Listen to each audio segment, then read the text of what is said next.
Please join me in welcoming Negar Hassanpour. She's a PhD student with Professor Russ Greiner here at the University of Alberta. And today she's going to tell us about counterfactual reasoning in observational studies. Hello, everyone. My name is Negar.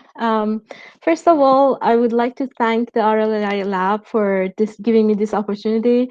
It's a privilege to be able to present my work here and get your feedback. Thanks so much for tuning into my talk. Today, I'm presenting on my ongoing PhD research titled Counterfactual Reasoning in Observational Studies that I'm doing under Russ's supervision. Here is a bit of introduction. Imagine Mr. Smith coming down with a disease, and we have some information about him, such as gender, age, and BMI. For his particular disease, there are two treatment options. One is, and for some reason, the doctor decides to go with treatment 0, and we get to observe the outcome for that treatment, which is 15 more years to live. Just like that, we can collect data for several patients who have the same disease with similar treatment options. But note that we never get to observe the outcomes of the treatment that was not administered. And we call these outcomes counterfactual outcomes. These are never observed because we don't have a time machine yet to go back in time and administer the alternative treatment and see the results for that. The goal of this research is to estimate the individual treatment effects, or ITEs, which is defined as the outcome of treatment 1 minus the outcome of treatment 0. And in Mr. Smith's example, this would be 25 minus 15 equals 10. This will facilitate finding the best personalized treatment option for a novel patient. Here, I want to emphasize that we get to do no exploration here. We are only handed an offline data set, and we have to work with that. So in other words, we are in the off-policy setting. The application of this work is basically any field where personalized action selection is of value, including personalized or precision medicine, intelligent tutoring systems, news article recommender systems, online ad placement systems, and web page recommendation by search engines. We have two types of real-world data sets. One is randomized controlled trials, where the treatment selection is randomized. And as you can see, the data distribution of treated and control patients are matched. The problem with this is that with RCT data, with collecting RCTs, is that sometimes it's they're pretty expensive. Sometimes it's infeasible or even unethical to collect RCT data set. For example, when we know by past data that a certain medication is effective, it is unethical to give placebo to some patients. Because of these reasons, we have to work with our next best option, which is working with observational studies, such as electronic health records, where the treatment selection is dependent on the features. And however, as you can see, the distribution of treated and controlled patients do not match. Here's an example of an observational data. To treat heart disease, a doctor prescribes surgery to younger patients and medication to older patients. You can see the selection bias problem here. We see many old patients receiving medication, however, very few old patients receiving surgery, and that makes estimating the counterfactual outcomes for the old patients a challenging task. This is what we call selection bias, which in mathematical words means the probability of T treatment given X is not equal to probability of T. Now there are multiple closely related fields to our task here. One which this community is very familiar with is off-policy learning from log bandit feedback. where we usually define a utility function and try to optimize it, maximize it based on the log data, bandit feedback that we get. Some methods that I know of include inverse propensity score or IPS weighting, self-normalizing IPS, doubly robust estimation, and counterfactual risk minimization. Now, here is the best time and place to ask you if you know of any other literature that I should know about in this field. Um, the second closely related field is domain adaptation, where we have a source distribution or the training set, and we want to generalize well on a target distribution or the test set. In our case, this would be the source distribution would be our observed distribution, and the target distribution would be the counterfactuals. And there are some similarities and relationships to fairness in machine learning as well. Now I'm going to point out my research questions, but I'm going to go through the details in the following slides. First is designing a proper evaluation methodology. The second is applying reweighting on top of representation learning in order to better handle selection bias.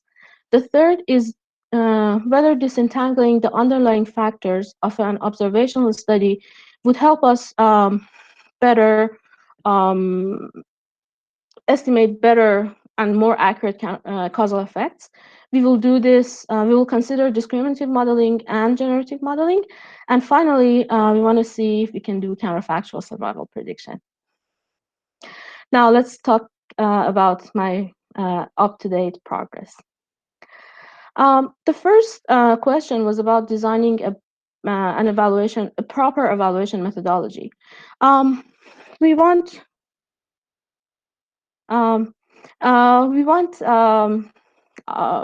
to generate realistic synthetic observational data sets, and synthetic because in real world observational data sets, we only get to see the observed outcomes, but in order to allow for proper evaluation, we need to have access to both observed as well as the counterfactuals. So we need realistic synthetic observational data sets. This is the procedure. We get an original RCT or randomized controlled trial data.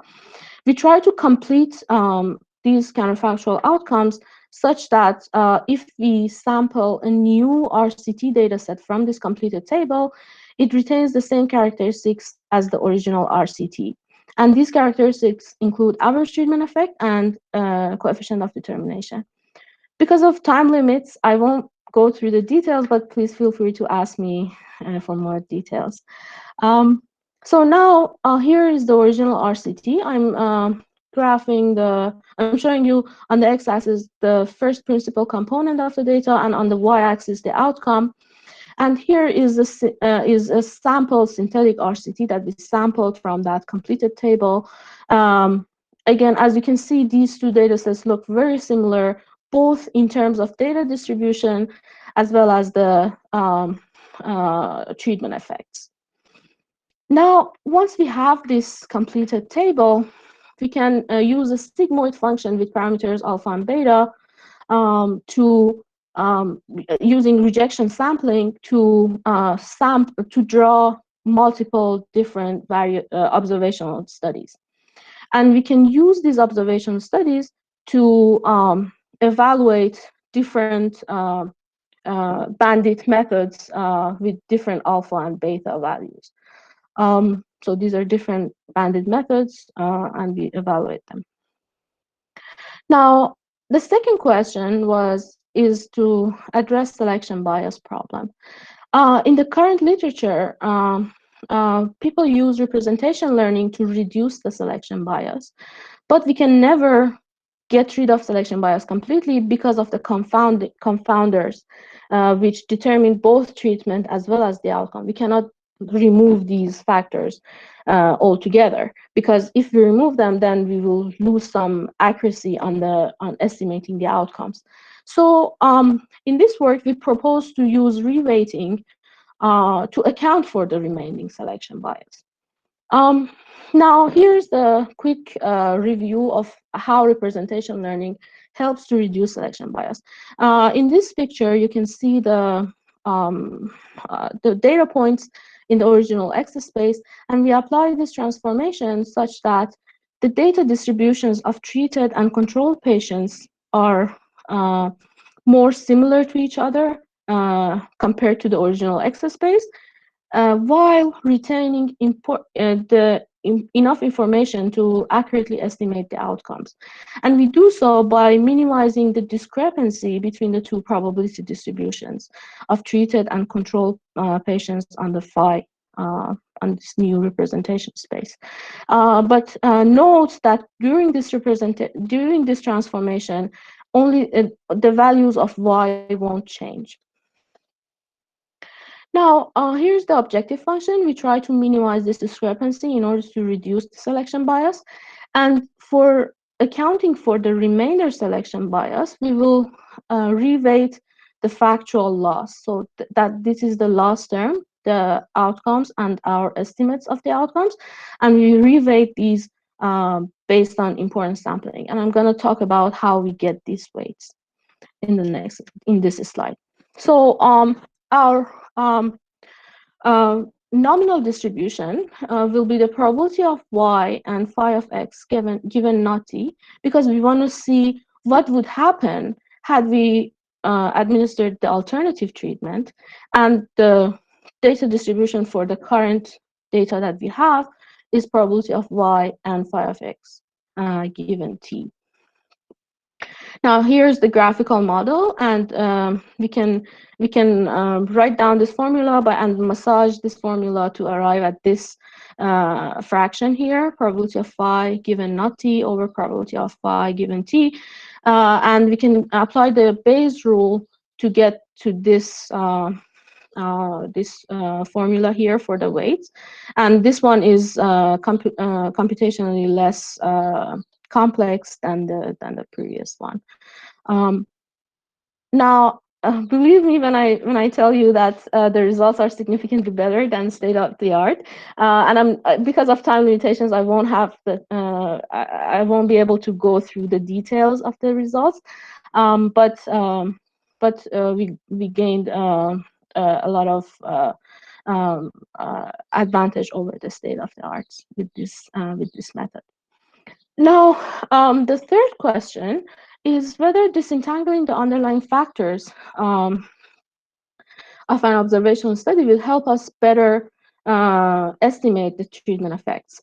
I'm going to talk through these underlying factors. These are non-overlapping.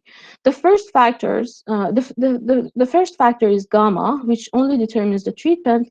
An example for this is rich patients receiving the expensive treatment while poor patients receiving the cheaper one. The next one is the confounders that determine both treatment as well as the outcomes. An example for this is younger patients receiving surgery while older patients receiving medication.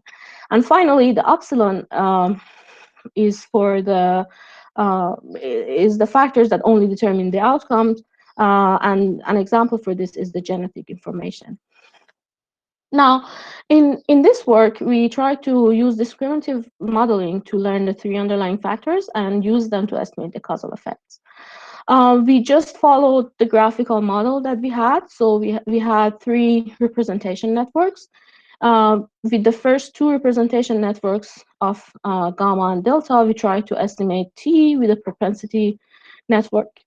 And with delta and epsilon, we tried to use the output of these two representation networks as inputs to the two regression networks and estimate the outcomes. For the results, we evaluated the estimation of treatment effects, which lower is better, and we found out that this proposed method significantly outperforms the previous methods. And we also evaluated identification of the factors, which we found that this method could identify each factors versus the rest of the factors for several synthetic data sets. Again, I'm not going to go through the details of this because of time limitation. Now, let's talk about the remaining research questions. We want to know if we can use generative modeling to identify these three underlying factors, and that is because of its relationship to causality. If we can generate novel data instances that are indistinguishable from the original ones, then we have identified at least parts of the underlying mechanism that caused the observed outcomes to occur. Once identified, our second question is, can we exploit these three sources to alleviate selection bias and generate new virtual samples, similar to what is done in vision? In short, if we truly have understood the underlying causal mechanism, we should be able to generate good, realistic data instances, and that's what we want to do here. Now, this has many similarities to the semi-supervised learning paradigm, where these two have a similar task. In semi-supervised learning, we have some labeled training set and we have some unlabeled test set. And here we have some observed outcomes, which is equivalent to the labeled training set, and we have some counterfactuals that are equivalent to the unlabeled test set. So I think we can borrow some ideas from semi-supervised learning to solve this problem. And I'm looking to use variational autoencoders for semi-supervised learning proposed by Kingma et al. To address this task. And this is an ongoing work. My fourth and final research question is counterfactual survival prediction. Here's the example. Mr. Smith receives a liver transplant, and with conventional methods in survival prediction, we can derive his respective survival curve, which shows the probability of his survival on the y-axis versus the survival time on the x-axis. So from this curve, from this red curve, we can see that there's a 50% chance for Mr. Smith to survive at least 80 months. Now, the goal of counterfactual survival prediction is to derive Mr. Smith's survival curve had he not received the liver transplant. Now, you may think, isn't this trivial? Can't we use the data from not so lucky patients who did not receive a liver and fit a model and then use Mr. Smith's data and fit and get that causal survival curve for him? Well, not really, because fortunately, doctors do their job well, and they give the liver to the sickest patient. So, in other words, if we do what I just mentioned and get the survival curve based on for Mr. Smith based on the patients who did not receive a liver, it means that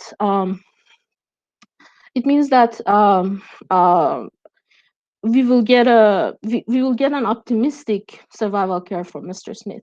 So selection bias is everywhere, and we should account for it.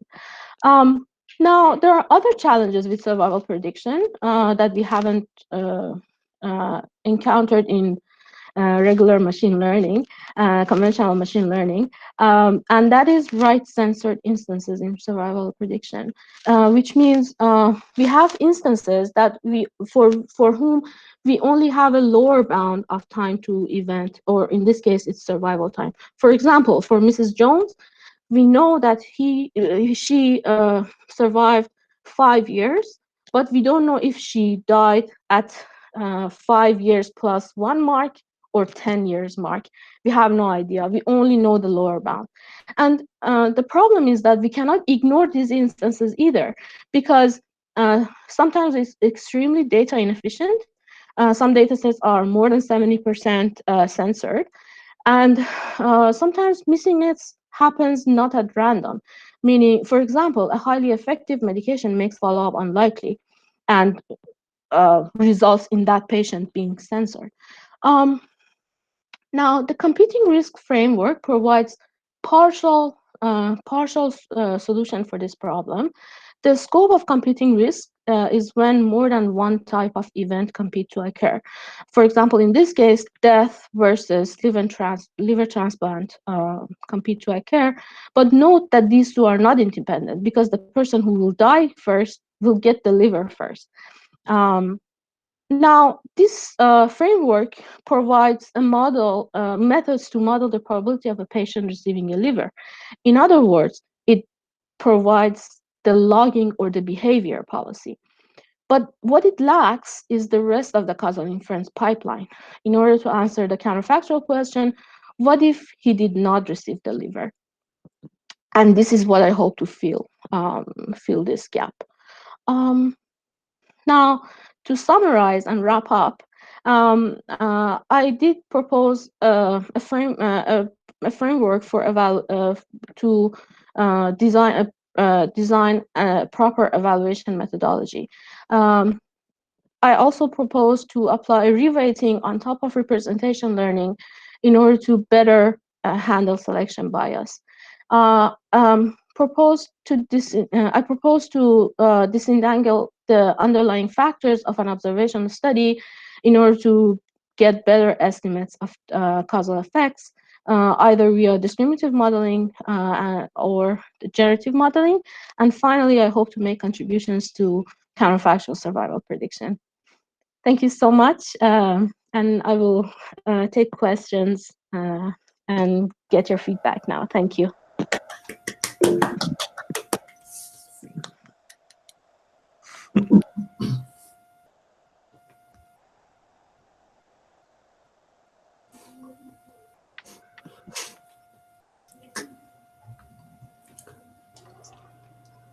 Can I ask, is this for discrete treatments? Is it possible to extend to continuous treatments?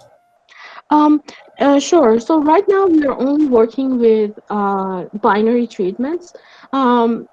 Extending this to discrete, like categorical treatments, shouldn't be that hard because we could, similar to multi-class classification versus binary classification, we can apply those methods here as well. But going to discrete or real valued treatments is not that trivial. For example, like insulin dosage for diabetic patients. That would be similar to the control problem, I think, in reinforcement learning. And extending to those problems is not trivial. It requires more research.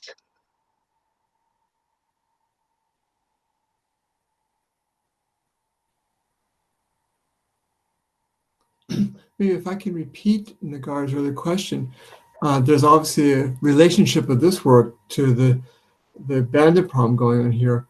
And we understand some of the differences about whether you're driving or not, because in our case we can't do it, but can the bandit experts give us some other advice about what to look at? Again, I do appreciate the message from Matt about the woulda, coulda, shoulda, which we'll look at. But any other suggestions we can follow up on? Thank you, Matt. I mean, yeah, like there are a number of papers, of course, but I actually wanted to ask a question instead. The large portion of the bandit literature, well, of policy evaluation or of policy estimation, it's realized that you probably won't be very happy just with a point estimator. If you want confidence sets or confidence intervals for the values, right? Because if you only have a point estimator, then like, how do you know, like what does it even mean? Yeah. Right. So do you have any plans for extending the toolkit that you're developing for producing such estimates? That's a very good question. Up to now, I haven't done any work in predicting the confidence intervals for the estimates that I've like for the counterfactual estimates. But I think with the with the generative model, with the variation, with the using variational autoencoders for, I should be able to derive some confidence intervals as well. Yeah, so I haven't done this yet, but surely this is a very good question, and I should consider doing this. Okay. Do you have any pointers to papers that have already done this so that I can read and Yeah, sure. Yeah. I can give you some pointers. Perfect. Thank you.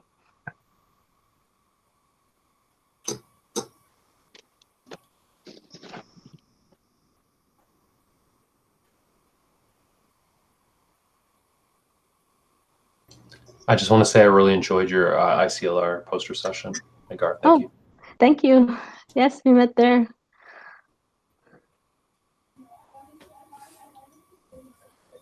So in that diagram in the beginning that had the X and the randomness, and you could choose either the treatment or the outcomes based on those two. The two choices from the inputs were either the features X or a random value, right? Do you mean, sorry, my computer is slow. Yeah, no problem. There was that one diagram with either the coin flipping or the X was determining the outcomes and also the treatment selection. So what if you had another? So you had either the coin flip or the features. What if you had another node with the unknown confounders, the unobserved confounders? Could you say anything about that node?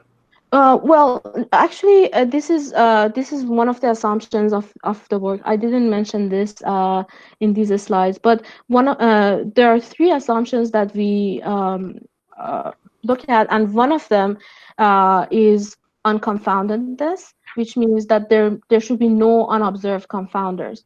There are work that actually does that, so I can show you this slide. There are some works that try to deal with unobserved confounders, but this is a question that I'm not covering. But there are some works that address this.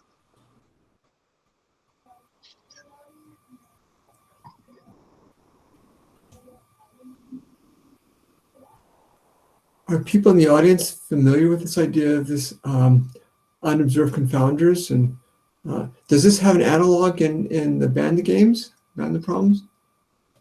Well, you just start your paper by saying that there are no unobserved confounders. Yeah. You're doomed. So that's. So you've got the same non-answer we have, is what you're saying. I mean, yeah. Don't try to solve problems you can't. Okay. We're hoping you guys had solved already. By assuming it away. Can I ask, with the survival models, do you have a proportional hazards, or is it a not a proportional hazards? So the proportional hazard model that you mentioned is a conventional survival prediction method to get the. Let me bring the slide here. Oops. Yes. So the proportional hazard model is a conventional survival prediction method with which we can get the care for Mr. Smith receiving the liver transplant. So it's a survival prediction method, but what we hope to address here is the problem of selection bias. So we cannot directly apply any survival prediction method, such as the Cox proportional hazard model, to derive the counterfactual curves because of selection bias. So that's the tool to derive the curves, but it doesn't it doesn't handle the survival, the selection bias problem. So we need to do that, like design methods to be able to handle selection bias. So the problem doesn't go away if you make proportional hazards, but it does become easier because you can now factor things apart. Right. But that doesn't solve the problem of the counterfactuals. The general issue still remains of how to handle it.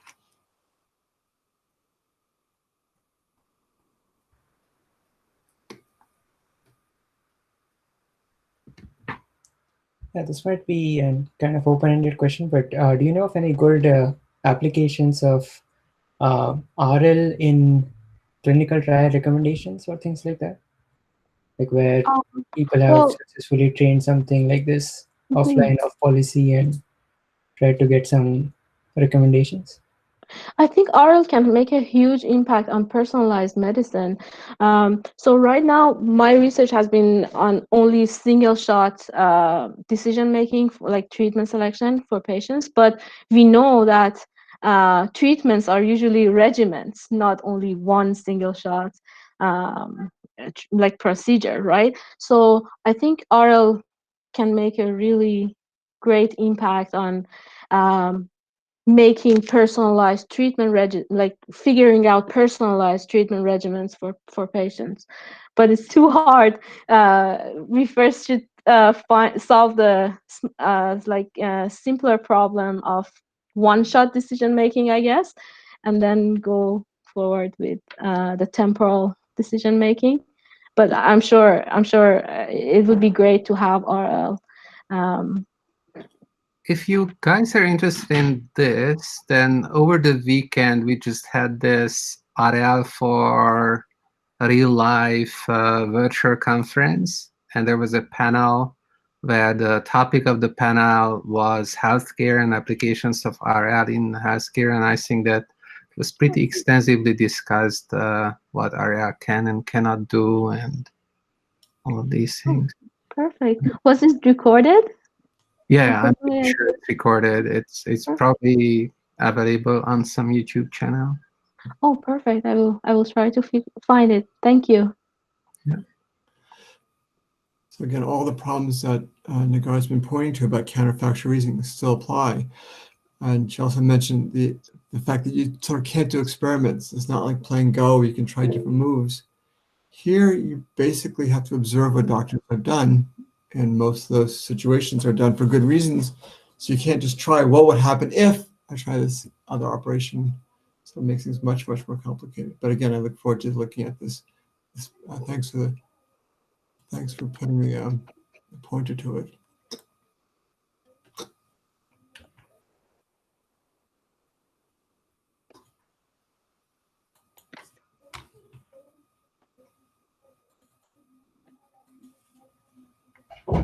So all of those parts of the network were non-linear? Were any of these models linear?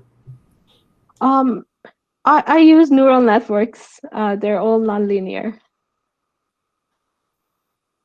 The model that she was adapting, I'm sorry, you're talking about the survival prediction or the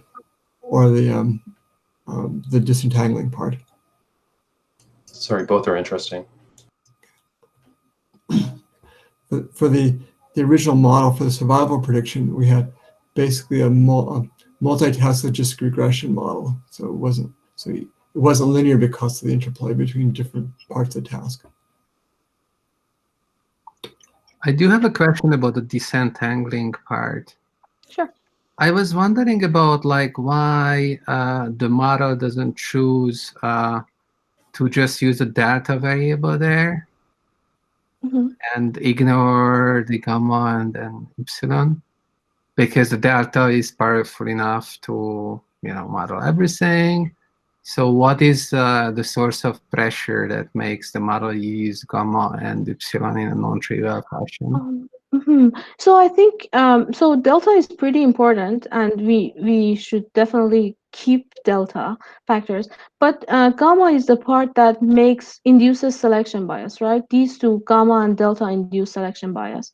However, gamma doesn't have anything to do with the outcomes. So if we want to reweight the samples, it better be according to the delta, not gamma. So disentangling these two would help us that when we want to weight the factual loss, we only do it according to lambda. I have the objective function here.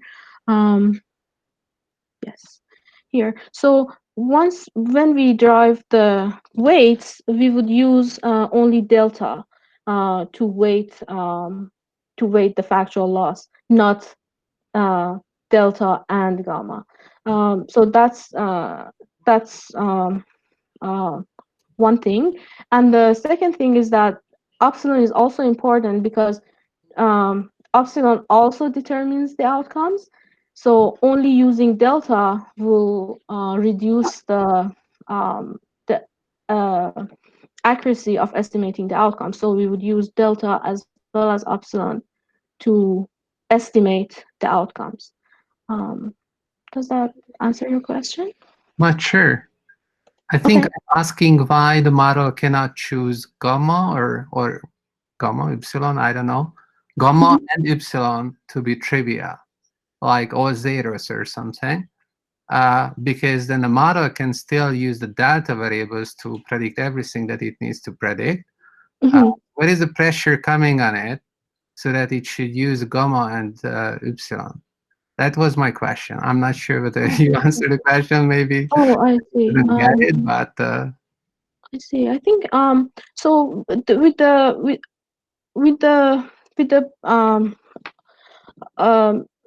so we have some terms that kind of pressures these values to take the form that we want. For example, we apply the discrepancy term on the epsilon because we want this discrepancy to be zero. sure, We want epsilon. does that help epsilon to be non-trivial? No, it doesn't have it.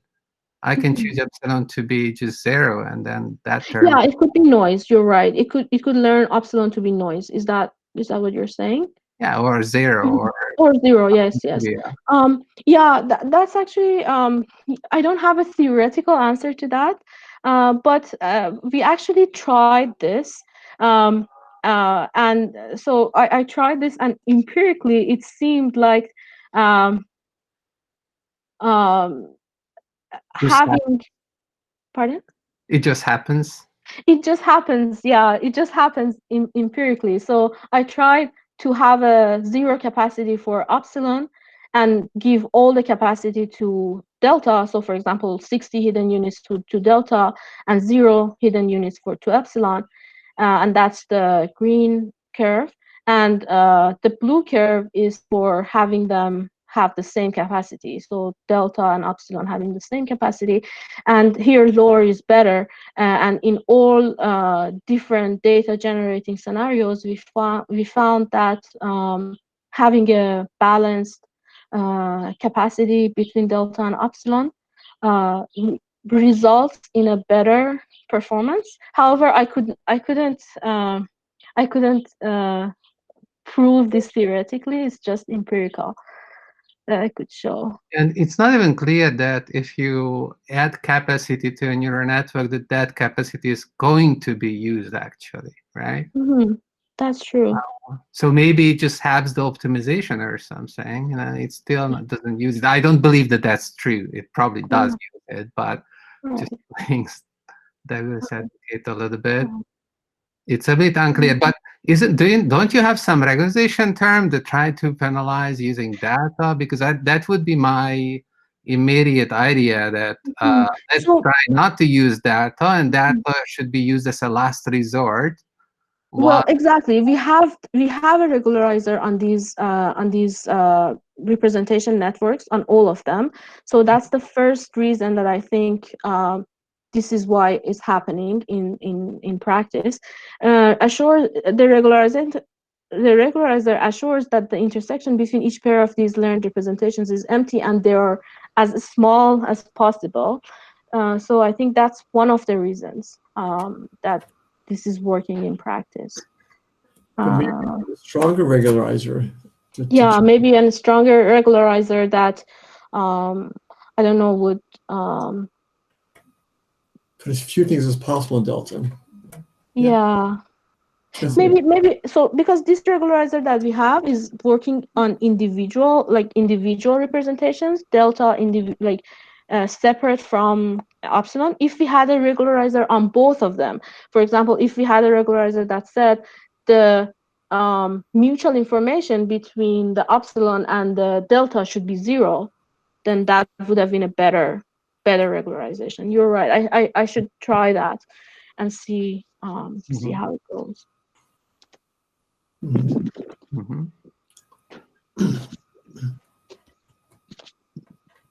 Let's write it down. Thank you. Thank you.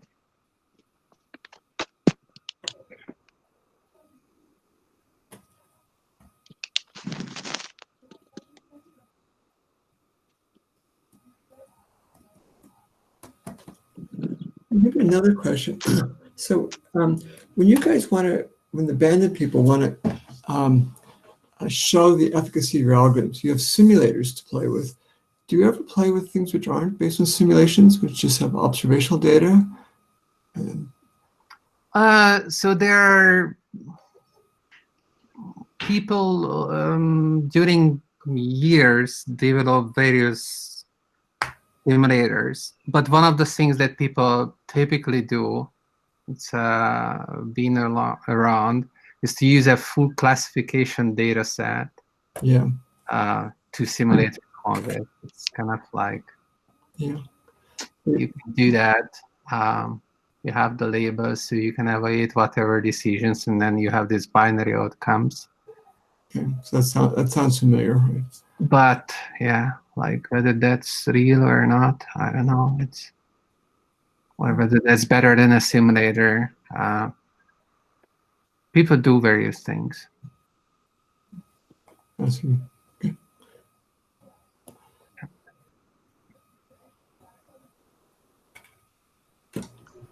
Can I ask? So if you had more structure to your causal model, could you represent that here somehow? What would you need to do that to represent that here? Like if you had a small structural causal model. So do you mean if we had the causal graphical model already, can we exploit that? Yes. Is that your question? I actually haven't done anything in that respect, but surely we can use the expert's knowledge. The methods that I've developed don't use that. The fact that we know, like, we only we don't know the internal relationships between the features, and we don't use that information in our methods. But perhaps knowing that information should be able to should help somehow. But I don't know. I haven't done that. What you mentioned is another branch in causality, which is called causal discovery, where we learn the underlying causal graph. Given an observational data, we learn the causal graph. For example, we try to find the structure of the causal graph. For example, if x1 points to x2, or x2 points to x3, or x3 points to x2, things like that. That's causal discovery. Having that now, your question was that does having this knowledge of the underlying causal graph help us do causal inference? That's for sure. But I haven't done work in this field. Thank you. Of course. I don't know, maybe we are running out of time, but just a question came to mind, which is going to reveal my ignorance of a lot of things. So I was thinking about that. You mentioned that you want to maybe minimize mutual information between nodes in the network. Right. So can we consistently estimate this mutual information? Like under what conditions can we consistently estimate? Yeah, that's actually that's what. Yeah, so that's a very good question. The reason why I didn't do this in this work was because I didn't know how to do this efficiently. I didn't know how to calculate this mutual information and try to minimize it in the network. That's why I didn't add those terms. We did think about this, that it's a good idea to add more regularization. And we discussed a lot with Ross and another postdoc of Ross, Puria, how to do this, but we didn't have any idea of how to do this. So I would appreciate any comments on this as well. Sure. I think that there are some papers that try to, well, many papers, I guess, but like I'm not. Perfect. Thank you so much. I would be grateful if you could point me to those. But yeah, I can try. Awesome. Thank you. There's a question from the chat.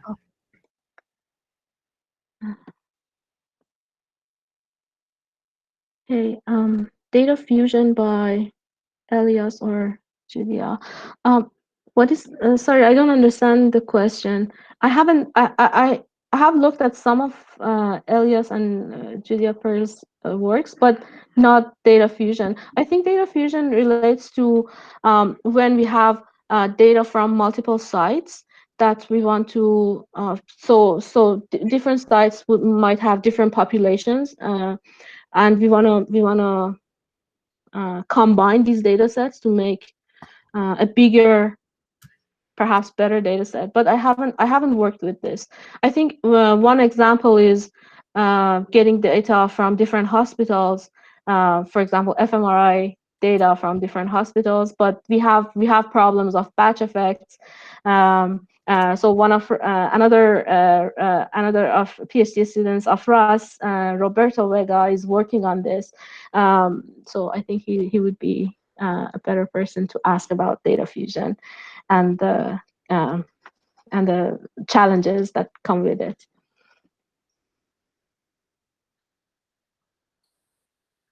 I have I don't know. I'm not sure whether, do you have time? No time. Sure, yeah, I do. I have, yeah. Yeah. So Julia Pearl, I think, says causality in, causality out, which is another way of saying garbage in, garbage out, I guess. Okay. Except that you negate the garbage, make it positive. So you can be as causal as your model is. Mm-hmm. Right. So what do you think about this? Like, how do you work with this? Are you asking if someone gives you causal model, or you're trying to infer causality from the observational data? Yeah, I mean, like, you have observational data. Yeah. That's fact of life. But Julia Pearl says that, like, you won't get magically causality by using magic techniques. You put causality into your models, and then you try to use that in a clever fashion. I think that that's what he's trying to say. Like, am I correct in assuming that this is what Julia says, first of all? Maybe you're more familiar with what he says and thinks. And how do you think about this? So one thing that comes to my mind is the backdoor criteria of that was proposed by Julia Pearl.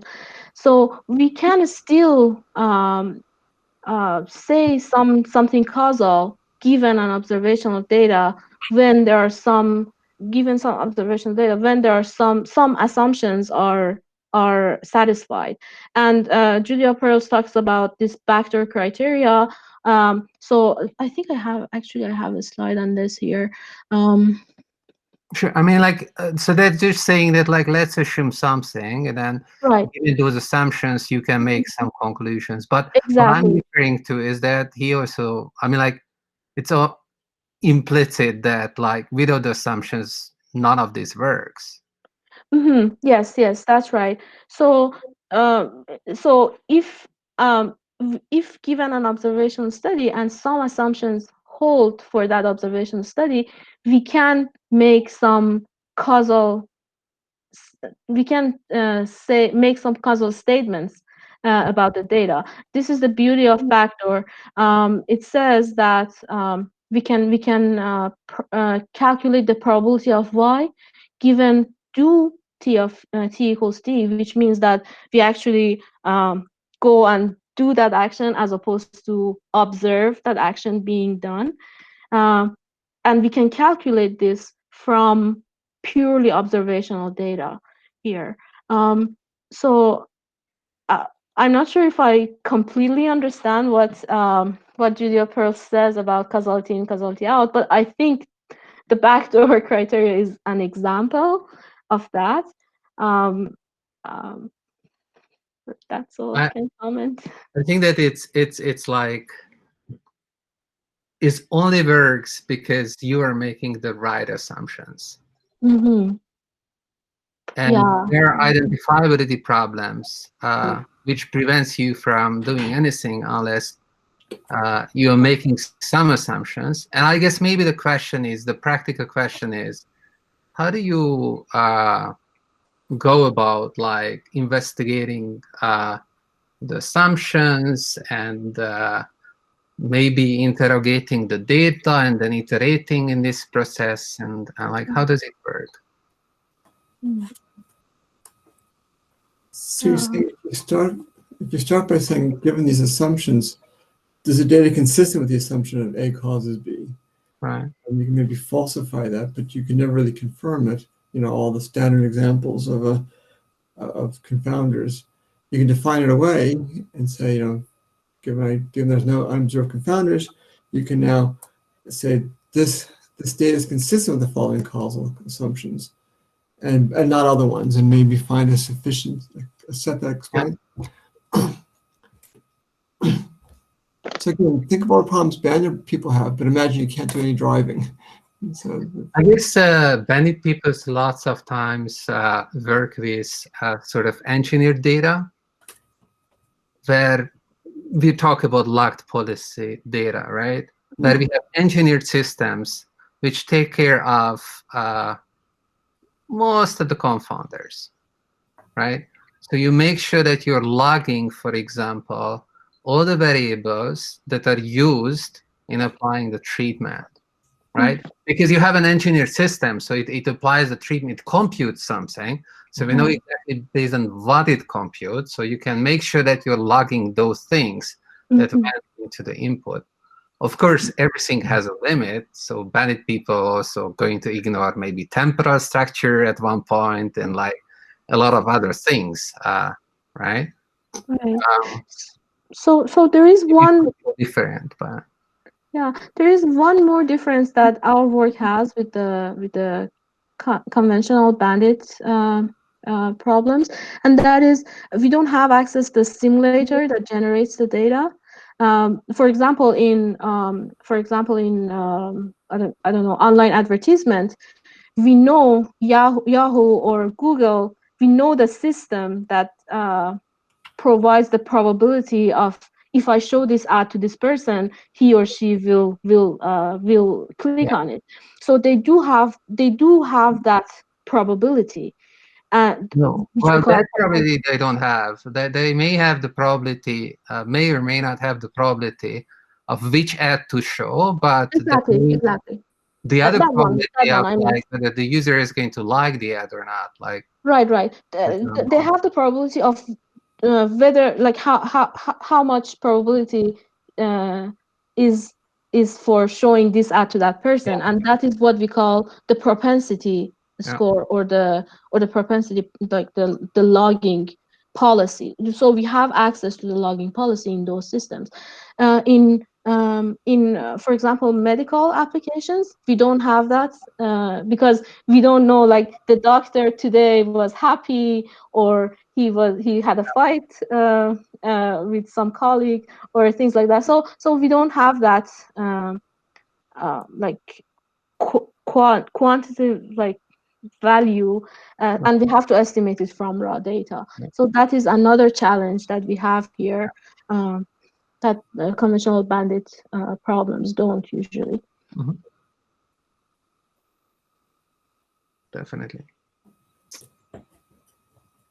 I just have a brief comment. I've read, and I'm trying to find the references. I can't find them right now, but I've read that it's models are better that estimate the difference in treatment effects, as opposed to estimating both treatment effects and then you take the delta at the end. Oh, okay. And so that might be something to look into, because I think you're estimating them separately, right? And then to yes. compute the delta, you'd have to actually delta them. Mm-hmm. And so there's a line of work that's saying if you instead you try to compute the delta, that's kind of like analogous to the advantage that directly, then there's less variance or something like that. So you might. Okay. I'm sorry, I don't have the references offhand. I was trying to find it, but. Of course, the challenge is for no individual person, do you know both treatment and non-treatment? So yeah, that's the trick, and I'm not sure how they do it, but some of these papers do that in the uplift literature. Interesting. It would be great if you could find it and send them to me. Thank you. I'll try. Thank you for mentioning this.